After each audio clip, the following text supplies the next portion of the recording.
So வாங்க இன்றைக்கி சூப்பரான சொதப்பலான ஸ்வீட் ரெசிபி தான் இன்றைக்கி பார்க்க போகிறோம்.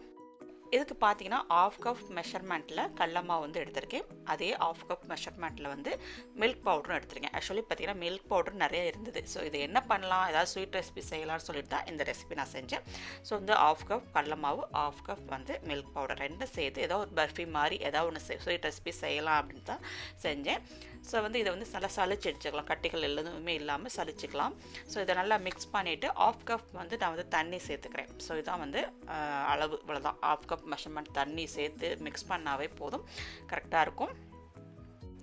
வீட்டில் பார்த்தீங்கன்னா மில்க் பவுடர் நிறையா இருந்தது. ஸோ மில்க் பவுடர் இருந்தது, கடலமாவும் இருந்தது. இதை மிக்ஸ் பண்ணி ஏதாவது ஒரு ரெசிபி செய்யலாம், ஸோ பர்ஃபி மாதிரி ட்ரை பண்ணலாம் அப்படின்னு தான் வந்து ட்ரை பண்ணேன்.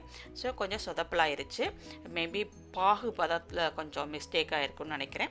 ஸோ பாகும் பார்த்தீங்கன்னா நம்ம வந்து 2 கப் எடுத்துக்கலாம் சுகரை. நம்ம ஆஃப் கப் மெஷர்மெண்ட்டை 2 கப் வந்து சுகர், அதே மாதிரி 1 கப் வந்து தண்ணி ஊற்றி நல்லா கொதிக்க வைக்கலாம்.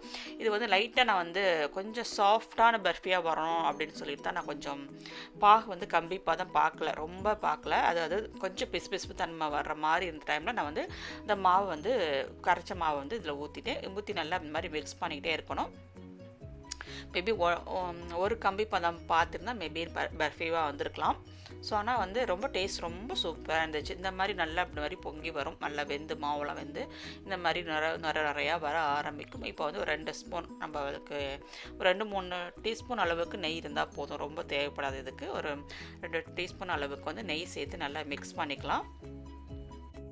நம்ம கீ மைசூர் பார்க்லாம் எப்படி இருக்கும், சாஃப்டாக அந்த மாதிரி இருக்கணும், ரொம்ப வந்து ஹார்டாக ஆயிடக்கூடாது அப்படின்னு சொல்லிட்டு தான் வந்து நான் வந்து இதை வந்து அதை அப்படியே ஆஃப் பண்ணிட்டேன். இப்போ இந்த அளவுக்கு போதும்னு சொல்லிட்டு ஆஃப் பண்ணிவிட்டு வந்து ஒரு ட்ரேயில் கட்டிக்கலாம்னு சொல்லிட்டு ஆஃப் பண்ணிட்டேன். ஏன்னா ரொம்ப நேரம் வச்சு கிண்டிகிட்டே இருந்தால் ரொம்ப ஹார்டாகிருன்னு சொல்லிட்டு ஆஃப் பண்ணிவிட்டு ஸோ இது ஒரு ட்ரேயில் இது பண்ணிக்கலாம் அப்படின்னு சொல்லிட்டு இதில் வந்து கொண்டு பாதாம்லலாம் வந்து துருவி அப்படியே சேர்த்துட்டேன்.